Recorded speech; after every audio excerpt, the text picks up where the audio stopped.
Yeah, in Gambia it started in 2018 actually, but if you talk about Afrobarometer, it started in 1999. But in Gambia it started in 2018, and 2018 this came following the change of government.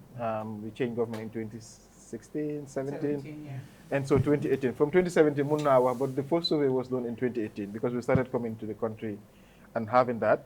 So, but for Afrobarometer to go to a country, that country must show signs of changes. Bena, there's a freedom for people like today. All of us, different political parties, different engagement, different point of view, but sitting here discussing. So that's one of the considerations, that people must be free to respond to our questions, because some questions, some of it, that they're very political. And so outside that, there must be latest sensors, data, because we use our national census frames, they use them to do our sampling. And then there should be another one, is a national partner. Most research institutions before, they were not, but recently, since the change of government, quite a number of research institutions have been here. Cyprus is here, Nyangsana Institute, quite a number growing, which is also very part of the conditions for Afrobarometer Nyofi.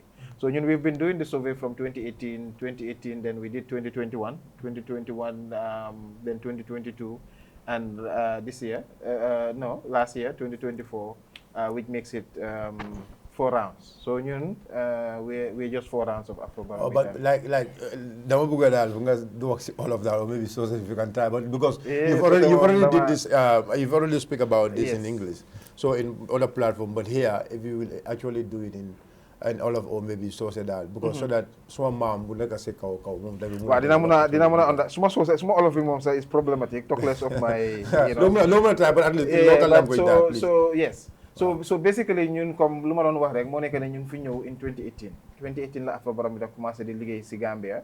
And so gisee ñuy liggéey si Gambia at that time, man 2014 I was doing survey, waaye survey bu ma doon def boobu pour Gallup poll la. Gallup nag is an international, boobu moom they are all over the countries. So ñoom they are not like meluñu comme Afrobarometer. Afrobarometer ñun suñ collecté data daf dee nekk public data. waaye Gallup ñoom like a business lifin la, so ñoom seen data bi ñoom ñoo ko moom, ba pare government daf leen dee engage. So 2014 I tried that, waaye mënut a nekk because environment bi was not free, amutoon that freedom.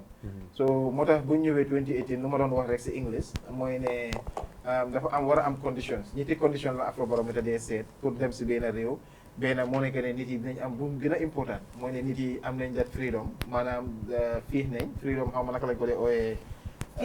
waaw comme am nañ seen fiixte pour wax seen xalaat moom seen bopp ak yooyu noonu yëpp nga xam ne dinañ mun a comme lu ñu leen laaj duñ si seet duñ xool seen gannaaw ne kenn naa ngee ñëw mu gën a déglu wala not. leen di taat woon mooy affaire yi nga am census frame boo xam ne di nga mun a def sa sampling boobu usually si Gambia Bureau of Statistics lañ dee depend on. So Afrobarometer daf dee depend on all the 42 countries yu ñu nekk si Africa, dañ dee depend on the census frames of this National Census Institute. And third point bi comme lu mu doon wax rek mooy ne da nga require a national partner, comme national partner maanaam research institution ñoo xam ne ñu si biir dëkk bi boo xam ne ñu liggéeya. So moo tax ñu ne Afrobarometer network la, waaye comme ñun national partner yi ñun ñoo make up that network mu nekk Afrobarometer. So is it true that da ngeen ko bëggoon a start Jammeh's time and it was rejected? No, boobu xam nga time Jammeh man bu ñu ma arresté in 2014 a lot of people stopped doing research. Maybe they were looking at that, but every time they were hearing ne dëkk bi was dictatorship. So if they are aware, am na yeneen dëkk yu bëri yoo xam ne gis nañ ne dëkk bi dictatorship, they are not going there, they cannot be mënuñoo dem si dëkk yooyu noonu. So but bii nii ñun luñ xam ba leer moo nekk 2018 was the first time, and I think ne lii moo nekkoon na time boo xam ne dëkk bi mu ngi doon open up. Mu ngi doon open up maanaam mbir yaa ngi doon freedom baa ngi doon gën a dugg si. Yeah, but 2014, the only problem bu ñu amoon mooy Gallup bi, and then that one I was arrested, dem naa si mile 2, dem naa si NIA 1 week. Enjoy naa, gis naa tamit, xam nga ñun gëstukat yi tamit, sometimes, it's important ñu dem si place yooyu tamit pour gis. Even though nekku suñ coobare, but we end up there, and it taught us a lot of lessons, good lessons. Moo tax tey ba tey, we just believe in what we did since then, and so we continue. Right, so this year, xam naa dem ngeen survey yu bari, waaye this time naka ngeen conducté this last survey bi ngeen def? How was it conducted? Suñ survey si across the continent, fi ñu ko defee rek benn méthode la. Méthode bi mooy ne is national representative, maanaam ñu dee laajteel askan bi lañ dee waxal. So saa yu nekk suñu dee wax askan bi dañ dee fekk seen kër yi, ñu def what we call face to face survey. and face to face mooy nga toog ma toog ñu waxtaan. am na different form of surveys ak Afrobarometer sax fii test nañ ko Gambia mooy téléphone survey boo xam ne damaa nekk fii waaye gisuma ku ma waxal gisuloo xaw ma lu ma wax. So ñun nag dañ dee def face to face nga toog ma laaj la question then nga respond then ma document that. Why we do face to face lu tax ñuy def face to face tamit mooy ne comme su team bi nekkee si dëkk bi dañ dee mun a record yeneen developments yoo xam ne nii duñ pour ñu laaj kenn. mun na ñëw record ndax dëkk bi am na yoon wala am na access to police station am na lii because loolu tamit daf dee mun a wane development. So ñun duñ dee really am na ñu dee bind si paper yooyu noonu waaye ñun we have not released those kind of data boo xam ne tey dinañ la wax ne even internet connection ndax yaa ngi ko am because those are things that luñ dee jéem a seet. So dañ dee interview people ñoo xam ne they are 18 and above. 18 years the voting age koo xam ne qualify na pour am vote you are likely mun nga am that likelihood ne mun nañ laa interview. So most of the question bu ñu dee gën a laaj mooy ne 2 million Gambians. lu tax léegi ngeen dee laajte 1200 rek. Exactly, so I was coming to ask that. Yes. So ñu laajte 1200 waaye moo tax ma ne la ñun sample lañ dee def. Census ñu dee count everybody. ñun suñ méthode bi dafa am benn méthode la sampling la moo base. Parce que Gambien yi 1200 boobu soo gisee Gambien la so ñun lu ñoo def rek mooy ne sampling frame bi suñ ko setee obe every Gambian has the opportunity to be included in the survey. waaw ñëpp so léegi out of that all Gambians léegi ñun dañoo jël 1200 den ñu laajte gars yi lan moo nekk seen gis-gis.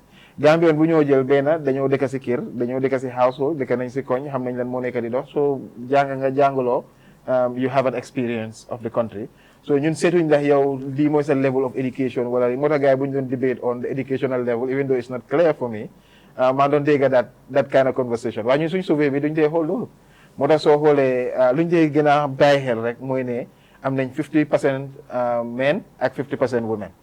So lu si des ne kii dem na school demul school loolu si sampling frame bi suñ duggee see ni ñu ko samplee suñ demee loolu da nga gis ne yu bëri daf day reflect so da ngaa gis ne sampling bi basically loolu la ba pare sampling lu ma dee explain in the more local term mooy comme tey ma jël coffee ma def fa sukur maay seet na saf na sukur wala safut sukur so and su ma seet na coffee bi saf na I just take a spoon ma jël spoon bi loolu laay tiba ñun lu ñoo def mooy nekk lu ndaw luñ tiba si kuddu bi noonu so loolu nu moo testé ak kaasi coffee boo bàyyi foofu usually I use domada waaye kaasi coffee boo teg foofu noonu lu ndaw loo tiba ak di same lu nekk si kaas bi yëpp benn la moom I think that's the best example boo xam ne mun naa joxe lan moo nekk sample. So is it true Kombore ngeen dee def or ngeen dee dem provinces or is nationwide? It's nationwide. But how do you select these villages that you go to?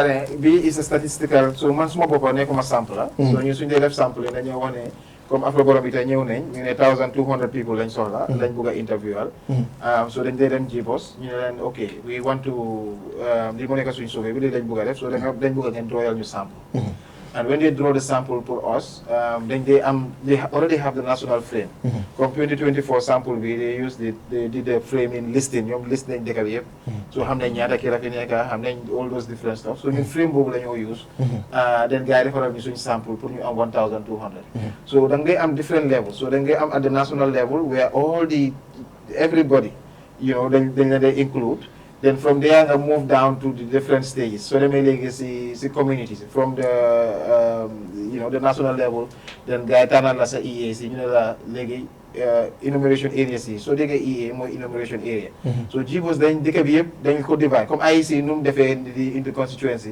Jibos tamit noonu la ñu defee ñun ñëpp into enumeration area at least foog naa bu nekk da nga dee am 500 people ñoo xam ne ñoo fa dëkk so léegi mun nañoo jox enumeration areas yooyu noonu so ñun léegi suñ team bi ñu ñëw train nañ leen on the questionnaire for 5 days ne nii nga war a laajte question bi nii la ñu align ko but before that dañ dee translate questionnaires into the local languages so ñu dañ dee use 4 major local languages that is Mandinka Fula Wolof and Jola and English boo xam ne ñeneen ñi they prefer to be asked in English and suñu defee loolu den ñoo xam ne train nañ leen ñu dañoo dem si community si léegi tey su ma ñëwee fii nii bourse bi léegi damaa ñëw soo ñëw bourse bi dañ la dee wax but before that dañ dee jël maps from Jibos because FEAC yëpp dafa am maapam waaw moo tax this year soo gisee census bi gën a gaaw sax Jibos dañ digitalize almost everything moo tax ñun dañ xamuñ lan lañ am in terms of Jibos so based on those maps léegi team bu nekk dañ di am 5 people so ñu am team leader bi ak 4 enumerators yi and suñu déggee si community bi team leader bi joobam moo nekk pour mu supervise. Please take his phone from there, please. waaw mooy mu supervise everybody. and then da ngaa gis enumerators yi ñoom seen job mooy ñu dugga si compounds yi di laajte so even suñu demee si biir community. boobu tamit am na beneen façon sampling bu fa dee dem as part of the broader sampling. so léegi suñu duggee si community bi for instance ñu dem Bijilo dañoo wane look for a landmark bi could be a mosque it could be something loo xam ne is identifiable. then nga xool 4 people lañ am so keneen ki dafa dem east mu demee ndeyjoor keneen ki demee càmmoñ keneen ki demee towards the sun keneen ki demee back of the sun so is these 4 cardinal points nit yi noonu lañ leen dee séparé so then léegi ñu ne la soo demee si loolu noonu from that is the starting point nga xam ne yow léegi yow ñun 4 yi ñoo fa nekk yow da ngaa jaar ni kii jaar ne la kii kële jaar ne la so supervisor bi lu mu ko dee sant pour mu def mooy mu collectal ñu EA information lu ñu dee ooyee EA information comme lu ma doon explain ndax EA bi am na police station ndax am na roads ndax am na ay water comme yooyu noonu yëpp dañ ko dee laajte pour xam EA boobu development level am bi fan la toolu then suñ move from there so léegi ñii ñëpp ku nekk dem na si sa direction bi nga war a dem so ku nekk léegi comme Afrobarometer we count 5 households so léegi soo ñëwee da ngaa ñëw count 1 household 2 household 3 household 4 households nga dugga si 4th compound bi comme 5th compound bi yes so foofu soo fa duggee yéen mun naa nekk rental place su nekkee rental place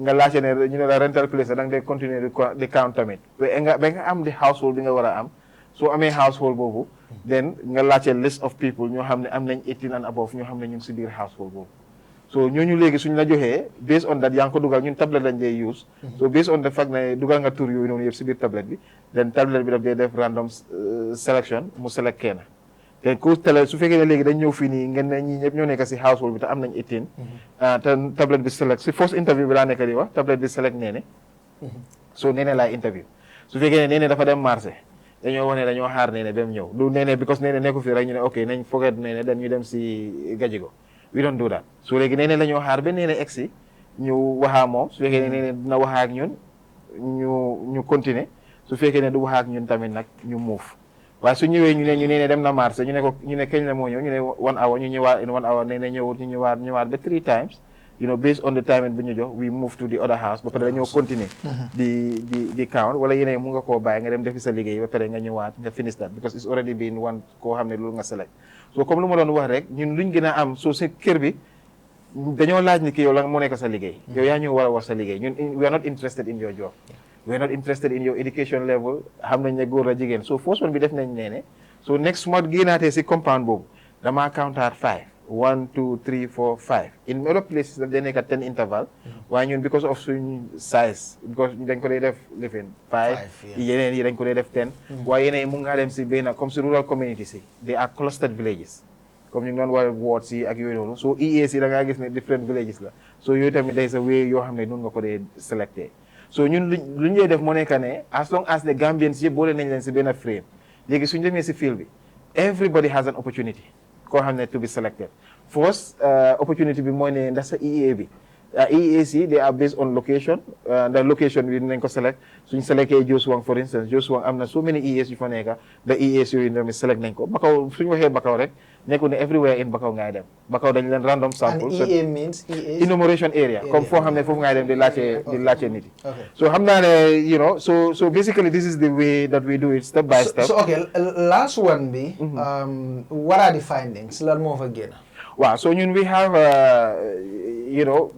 it's good tamit may explain loolu parce que ñun Afrobarometer suñ questionnaire bi rek can spend 1 hour plus just respond ngay respond rek dinañ la laaj affaire yi sa am dinañ la laaj sa gis-gis si réew mi nu mu nekk di demee so many other questions 100 questions or more than 100 even sa ethnicity affaire yi politique su elections waroon a xam électé nga ko na last election bi fair na fairwut so fu sañu laajte boo xelaat rek dañ dee try pour laajte ko so but suñu laajtee dafa bëri so duñ ko mën a génnee benn yoon imagine léegi ñu génnee report of 100 questions people will not even know what to follow and what not to follow so moo tax ñun the strategy buñ dee def mooy ne dañ dee release per base waaw piecemeal release on topics and all yooyu noonu ba pare suñ dee def suñ questionnaire yi it's important tamit ma clarify ñun dëkk bu nekk dañ leen dee jox this opportunity pour ñu add 5 questions and 5 questions yooyu noonu those are called local questions. waaye ñun tey general question bi when we ask Gambia nuñ la laajee Gambia Sénégal ku nekk di def Afrobarometer Sénégal loolu la moo laajte Sénégalais yi loolu la moo laajte Guinée Bissau loolu la moo laajte Nigeria loolu la moo laajte Mali the only thing lu ñu laajte mooy comme what we call the country specific questions and ñun country specific questions yi ni ñu ko dee isee mooy comme tey bu yàggut first lifin bu ñu release mooy on the constitution and then we talk about the laws they need to change law waaye ñun dañ laajoon nit yi because debate daf doon am whether we should bring back the 2020 constitution or or foofu la nekkoon. That time the government did not bring this 2024 constitution. Wow. So people, those were one of the first things we released, and then people wanted a new constitution. They wanted constitution to be taken back to the National Assembly. And I think at one point we had that conversation when you were on a different TV. So in that way, so release nañ boobu noonu, then from there release nañ affaire migration, release nañ on even transitional justice, on truth commission, because those are local issues you have to release nañ ko. But the latest one we release is also on economic conditions. Economic conditions, so the conditions of the people feeling in terms of their economic well-being, and the broader economic condition of the country, and that's why I think because of the economic condition, more time you this debate we make it out, because economy is very important, and I think Lola. So in terms of the findings, the likely about the direction of the country, and majority 77%, they feel that the country is going in the wrong direction. While there are other people, almost 23%, that feel that the country is going in the right direction. And one of the things that I keep reminding people, so whole chat when you get one, I guess that line is going down now, even though it's at 77, but in 2021 it was 79%. When based on the report when from 2018, because I'm not baseline data in 2018, and we can compare it to 2024, there has been a 48% increment point. Come the country was going in the wrong direction in 2018, were less than compared to right now. So outside that, what is the economic condition of the country? What they think about that? Whether the country's economic condition, almost equal number, said that. But about their own personal living condition. And I think for must remember that number, because I don't think people are talking about that. Because numbers are critical. So people also assessing that, and if you look at that assessment, people's personal economic condition, evaluation of country's economic condition, you want a 77%, you want a fairly bad or very bad. But when you look at people's own economic condition, in 2018, 66% their economic condition was very good, fairly good or very good. But this has declined from 2021, mungi decline to 35%, mungi decline in 2022 to 32%. Then now in 2024%, in 2024 is climbing again to 36%. So 2024, 2018 the country was fairly bad, but 57% the country is fairly bad. But lolu soko compare with the previous year, is a decline. So what you want need to look at the survey but in terms of just the findings next question be about what we call the retrospective and prospective assessment of economic conditions. From 12 months before this period, survey and you survey between April and May 2024, and that's why it's very important you the period being then before these 12 months, economic condition of the country, and majority of the people economic condition compared to 12 months ago is worse or much worse. That is 70%. Then you economic condition in 12 months time. So then past 12 months and 12 months ahead. So you want it will be worse is also 59%. But then whole people they are hopeful. Now this economic condition will be better off. We would have increased by 23% compared to 18% from the previous period. But within this economic condition, then there are different questions. Why then is it what they consider the most important problems? Lo xamne tay askan bi lolou lañ bëgga government bi topato wala address, And healthcare, moo nekk number 1. Wax nañ ne depuis 2018 daanaka moo nekk di lead.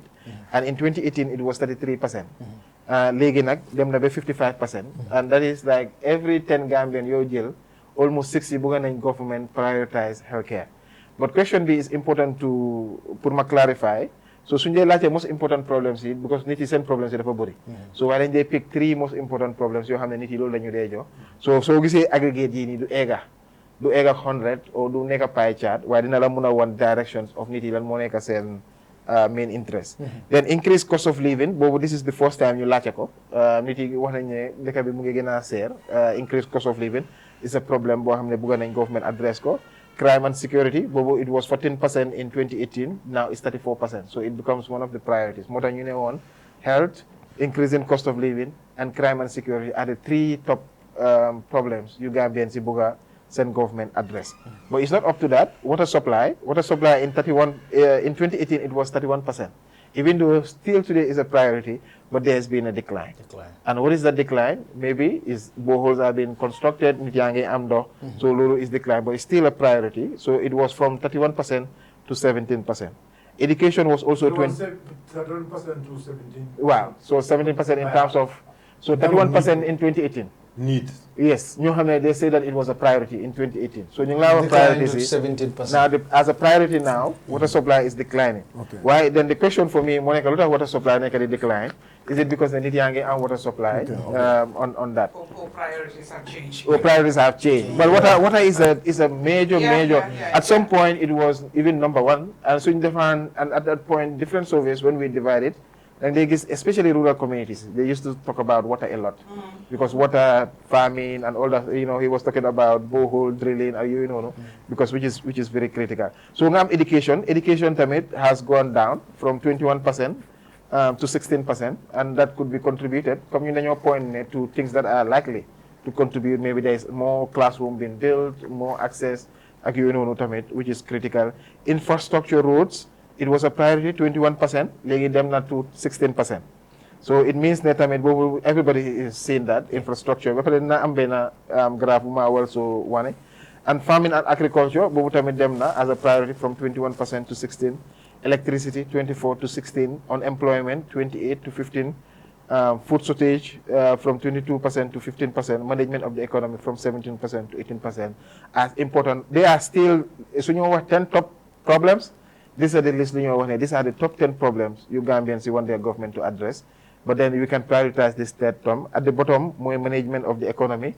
It's also very interesting. Management of the economy, food shortage, unemployment. But at the top, health, increasing cost of living, So in that also, Latin guy, what they call the positive assessment of government economic performance, in terms of, how well or badly has the government performed in terms of this economy. And in managing the economy, 59%, on the most important problem was managing of the economy, which was the last. We asked them about managing the economy. In 2018, it was 59%. Say the government was doing well in managing the economy. That dropped by 27%. In 2021, legi mu ngi 15%. So the rating, they rate government positively in terms of their performance in economy. In performing the economy is 15%. So from 59% to 15% in 2020. Yes, it has decreased. This is the positive. Yeah. So I'm 47% for improving living standard of the poor. It has decreased from 47% to 11% now. I'm creating jobs, 42% to 9% now. Keeping prices stable, 38% to 3% now. Narrowing gaps between rich and poor from 38% to 6 percentage point. So these are the things you have on the economic side. But then in our release, we included another graph. We'll talk about performance, leaders' performance, which was very important, and that's where we also councillors here, black and so you did buy Ken. So we have But before that, we'll ask people: was it better or worse under President Barrow? In a question, and this was part of what we call the country-specific question. Bena, freedom of speech. Was it better or worse under President Barrow? 80% is better under President Barrow. 80%, that is like 8 out of 10 Gambians. Youth participation in politics, 69% is better under President Barrow. Women's participation in politics, is better about in President Barrow, that is 67%. Government respect for human rights, is better. That is almost 7 out of 10 Gambians, 65%, is better under President Barrow. Preservation and law and order, 55%, is better. Gender-based violence, some of those issues that are better. So gender-based violence, we saw 43%. Rural, urban inequality, they are divided. Almost 36% say it's better, 34% say it's worse. But peace and security in the country, they mark that bad. It was better, not it's worse under President Barrow. That is peace and security in the country, that is 68%. But then in terms of leaders' performance, in terms of the positive, even though President Bilengena ranked as most performing leader, with 36%, am 62%, dañ disapprove performance am. Nga am local government next, 34% approve approve their performance, 60% disapprove of their performance. And at the bottom, you have the National Assembly, only 31% approve guys send performance, while 65% disapprove. And I think that was very good. When I started topic, I said this is National Assembly. When people were talking, I said maybe this is also reflected on the broader conversation in terms of that. But these views on leaders' performance is very critical, because Tamit is also issues of perception. But last, share before we get into this. The personal living conditions, then could break on down into rural, urban, no formal education, primary, secondary, post-secondary education, and people that are high live poverty. You have the same poverty level, because poverty levels. So there are people that are experience poverty extremely, and you have they are feeling poverty at the low level, and you have they are not feeling poverty at all. So we also look at that, and that is based on nit yi naka lañ dé reporter da am nañ télé, am nañ téléphone, those basic things yoo xam ne dafa wane nit ki amam loolu lañ dee use. So if you look at it in terms of personal living conditions, ñu wax ne seen personal living conditions yi question bu ñu laajte in general, how would you describe your own present living condition? So own present living condition, 57%. So wholly in terms of the rural urban, those that say fairly badly or very badly is 57% across the nation. But so wholly rural urban, I guess rural is more pronounced in the rural communities. That their personal living condition is going badly by 67% compared to 49% boo xam ne moo nekk si urban area bi. Waaye soo xoolee the positive side ñoo xam ne dañu wax fairly goodly, maybe foofu laa ko war a reporté ñuy wax goodly nga xam ne mooy gën a make sense. 43% in the urban area ñu ne seen life is fairly good compared to 27% in the rural community. So livelihood is better off in urban area than in the rural community. So this is not a survey only for government, but pour ñun ñoo xam ne ñu ngi fi ñu bëri ñoo xam ne suñu si rural community lañ jógee, and now we are here is also important pour ñu mën a pay attention. And ñu wax ne no formal education, ñoo xam ne dañ am post secondary education, seen life is better off than ñoo xam ne they say they have no formal education. So we compare 62% of people with post secondary education, their life is on the good trajectory compared to 27% ñoo xam ne is on the other side. But foofu moo nekk highest. But no live poverty tamit ñoom xam ne they are not suffering from poverty. ñaaka bi ñu ngi wax ne the direction of the seen personal living condition bi has improved from 56%. Nga compare that with the person that is living high live poverty, dañ laa wax ne seen situation is fairly badly, very badly, and that is 72%. And bu maa ngi wax rek last one bi mooy assessment of government. And usually this is very critical in terms of wow.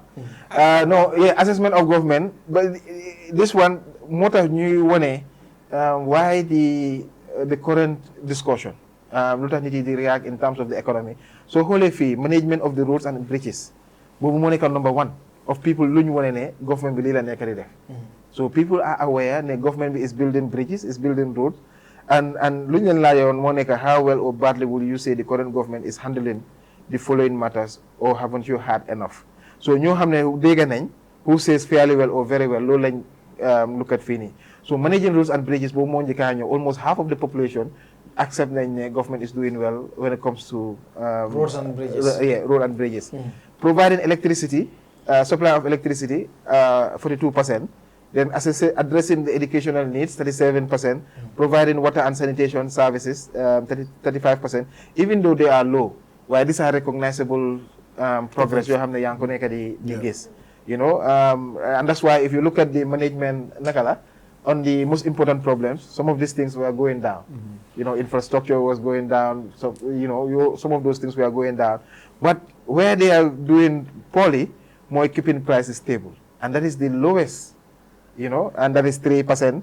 Narrowing gaps between rich and poor, that is 6%, and then creating jobs 9%. This is where people rated government lowly, and these are also very different when it comes to rural and urban area. So whole urban area said most important problems are agriculture, infrastructure, water supply. Wi-Fi is mostly the cost of living, health, things how many people want to spend. So in a nutshell, the Limo Afrobarometer.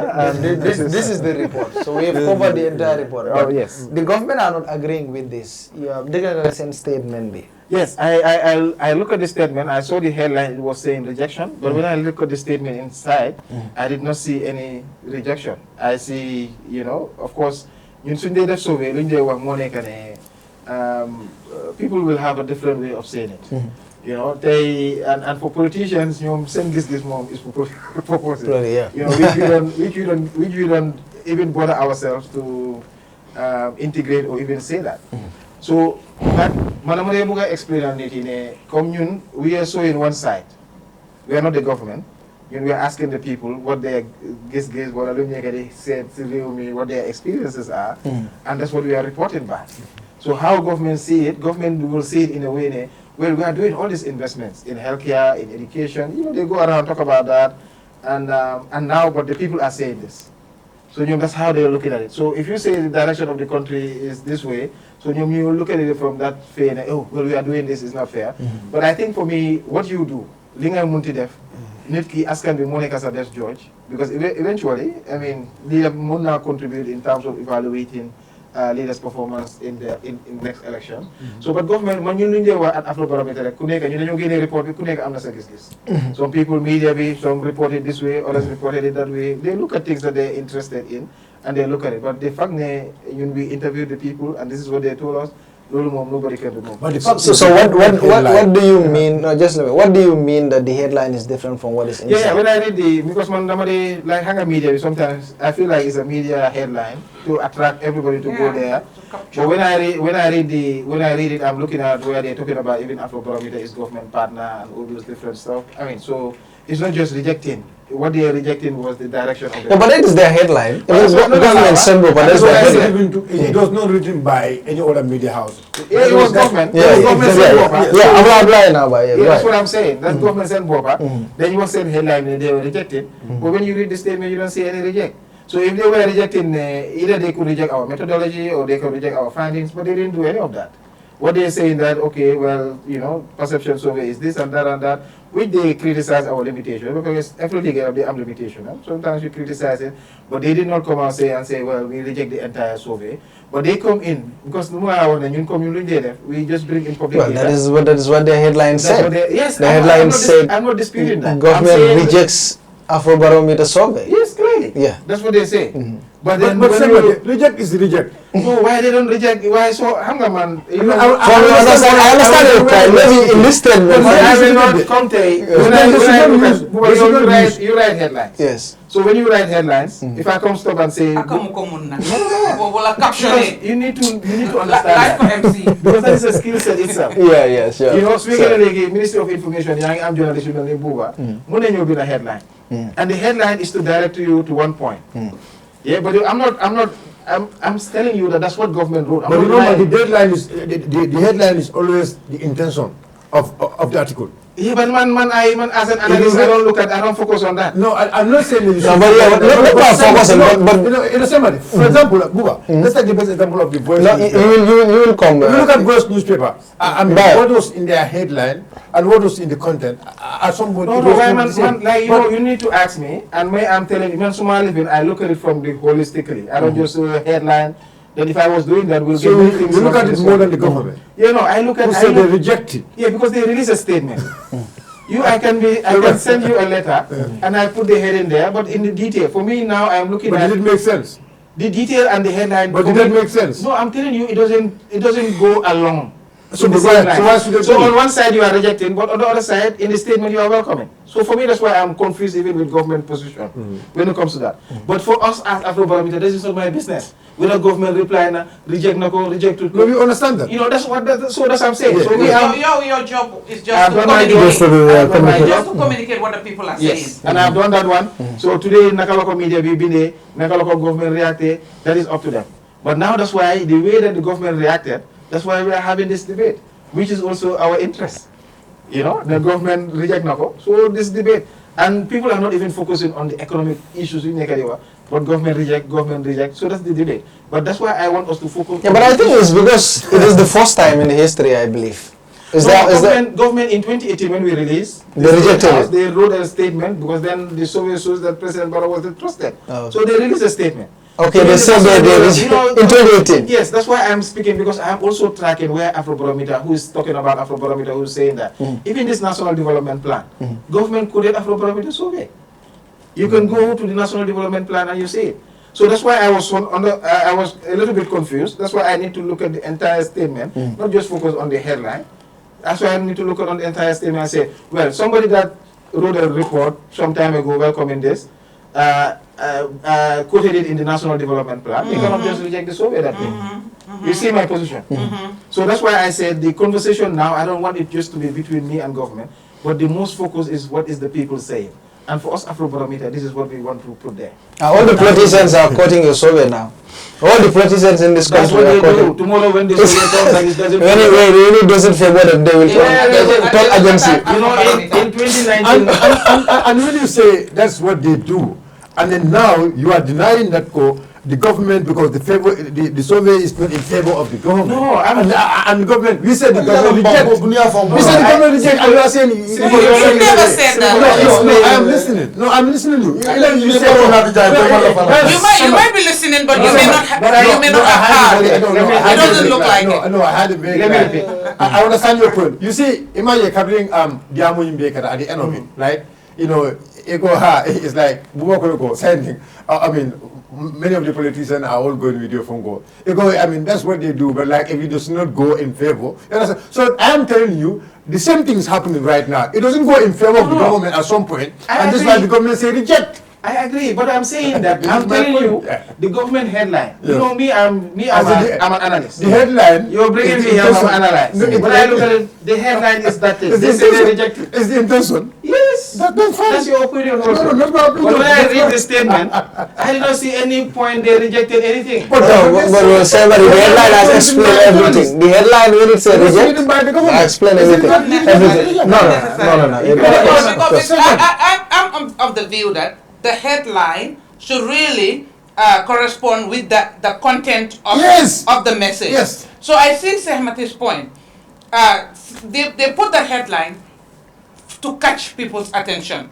But you read the details aside from the headline. Journalists should do that. There is no, but this is not journalists. This is the government, the ministry. And this is where I agree. Government should say, they could say in this No, way. the point there is just let me come. On the recent Afrobarometer, I mean, survey. I agree They with could you. say That's what I disagree. want. That's the intention, and we must all agree that the intention of that letter was that they disagree with the survey. That's it. I agree. Tell us. That's their opinion. That's their opinion. I'm not saying you. I'm not saying Now, you. okay, I understand Sait Matty's point. Now, just let me come. Just let me come. Now, your person is maybe the government nyamsen intention moy to reject it. Why you read their statement from what you saw. It is not a rejection as the headline indicated. That is your. That's what I saw from the statement. And that is specific to the statement. That nekk nañ ci seen platform yi, they are rejecting ak yooyu noonu. Bobu is a different discussion. But the statement, that's where I as I specify. Because man dama dey wax bu bari, so bëgguma génn fii ñu ne man maa wax fële.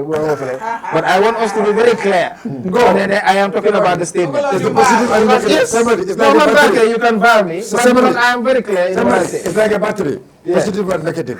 At this point now, the negative is the government, and the positive are positive. Okay. I know there could be another survey. By listening to, like government itself, You understand that? That's why, for me, what I had from you here, there should be nothing like reject in any headline. I agree. Because but if you go inside, the survey is fully detailed. Yes, and then it explains everything. Clearly. It favors government, it favors the citizenry. You understand? Because it explains the exact situation of the citizenry. Yeah. So why should I know you that Simman, the only way you can say this survey is not accurate or is misleading is by bringing another survey. Of course.